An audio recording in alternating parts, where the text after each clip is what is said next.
ከቅዱሳን ክብር የማርያም ክብር ይበልጣል። ስለዚህ ማርያም ሆይ ከፍ ከፍ እናደርግሻለን ይላል መጽሐፍ። ወበእንተ ዝንአብየኪ እስመ ወለድኪ ለነ መብልዐ ጽድቅ ዘበአማን ወስቴ ሕይወት ዘበአማን። ማርያም ሆይ ስለዚህ እንወድሻለን። ኦ ማርያም በእንተ ዝናፈቅረኪ ወነአብየኪ። ማርያም ሆይ ስለዚህ እንወድሻለን፣ ከፍ ከፍም እናደርግሻለን፣ እናወድስሻለን።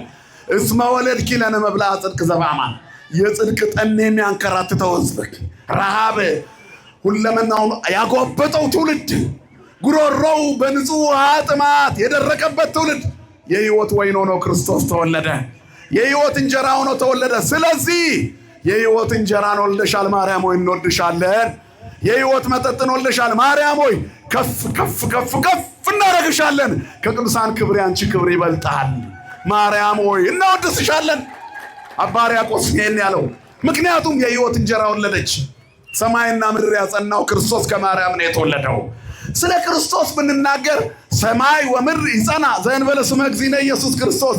ሰማይና ምድር ያለ ኢየሱስ ክርስቶስ ስም አልጸናም። ሰማይና ምድር የጸናበት ስም ነው ክርስቶስ።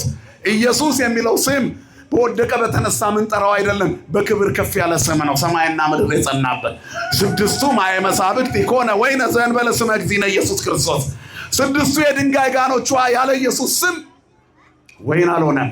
ማርያም ናት ለጨለመው ዓለም ብርሃን፣ ውሃ ለሚለው ዓለም የወይን መዓዛ እንዲያገኝ ክርስቶስን የወለደች እሷ ናት። ይኩነኒ ብላ ስሟ ለዘላለም የተመሰገነ ይሁን።